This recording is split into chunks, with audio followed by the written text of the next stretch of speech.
50-നും 80-ഉം വയസ്സിന് ഇടയ്ക്കുള്ള അമ്മമാരെ ഞങ്ങളുടെ OP-യിൽ കൊണ്ടുവരും. എന്തോ താഴേക്ക് ഇറങ്ങി വരുന്നു. പക്ഷെ അവർക്കറിയാം അവരുടെ ഗർഭപാത്രം താഴേക്ക് ഇറങ്ങി വരുന്നുണ്ട് എന്ന്. പക്ഷെ ആരും പറയില്ല. എന്തോ ഒരു നാണക്കേട് പോലെയാവും. മിക്കവാറും അവർ വീട്ടിൽ പ്രസവിച്ചതോ 5-8 ഡെലിവറി കഴിഞ്ഞവരോ അല്ലെങ്കിൽ അതിൻ്റെ ട്രോമ കൊണ്ടോ അല്ല അങ്ങനെ ആയിരിക്കും. അത് അതിന് പറയുന്നതാണ് പ്രൊലാപ്സ് യൂട്രസ് എന്ന്.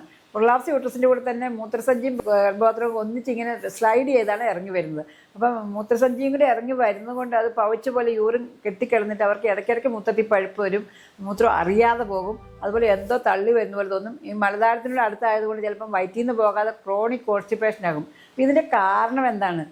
ഇന്നാളൊരു മരുമോളാണ് ഇത് കണ്ടുപിടിച്ച് അവിടെ കൊണ്ടുവന്നത് എൻ്റെ ഏരിയ. ഇതിൻ്റെ കാരണമെന്ന് പറയുന്നത് കൂടുതലും ചൈൽഡ് ബർത്ത് ട്രോമയാണ്. പിന്നെ കല്യാണം കഴിക്കാത്ത 1-2 പിള്ളേർക്കൊക്കെ ഇത് കണ്ടു. അത് കഴിഞ്ഞ് ജനറ്റിക് ആയിട്ട് അവരുടെ മസിൽസിനും ലിഗമെന്റ്സിനും ലാക്സിറ്റിയാണ്. ഡെലിവറി ഒക്കെ കഴിയുമ്പോൾ നമ്മൾ ഏജ് ആകുമ്പോഴത്തേനും ഹോർമോൺ ലെവലിൻ്റെ വ്യത്യാസങ്ങൾ ഇങ്ങനെ താങ്ങി നിർത്തേണ്ട യൂട്രസ് ഇങ്ങനെ താങ്ങി നിർത്താൻ ലിഗമെന്റ്സ് അങ്ങ് വീക്കാകും. അപ്പോഴാണ് അതിങ്ങനെ ഇറങ്ങി വരുന്ന യൂട്രസ്. അതിന് പല പല സ്റ്റേജുണ്ട്. ഫസ്റ്റ് സെക്കൻഡ് സ്റ്റേജിൽ കുഴപ്പമില്ല. പക്ഷേ ചുമ കൂടിക്കൂടി ഭയങ്കര ക്രോണിക് ഓഫ് ആയിട്ടുള്ളവർ വരികയാണെങ്കിൽ ഗർഭപാത്രം ഇങ്ങനെ ഇറങ്ങി വരും.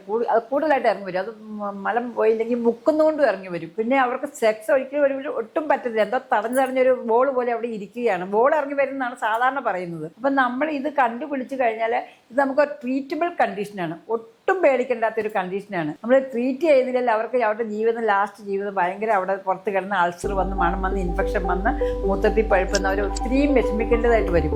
എൻ്റെ കൊണ്ടുവന്ന ഞാൻ ഇന്നാൾ 95 വയസ്സ് ഒരാളെ കൊണ്ട് വന്നിട്ട് പറഞ്ഞു ഒന്നുമില്ല, ഞാനെല്ലാം നോക്കിയിട്ട് ഏജ് റിസ്ക് മാത്രം പറഞ്ഞിട്ട് സ്പൈനൽ അനസ്തീഷ്യ കൊടുത്തു. ഒരു ഓപ്പറേഷൻ ചെയ്തു. വജനോസ്റ്റക്ടമി എന്ന് അതിന് വളരെ സിമ്പിളാണ്. മൂത്രസഞ്ചി കളക്ട് ചെയ്തു.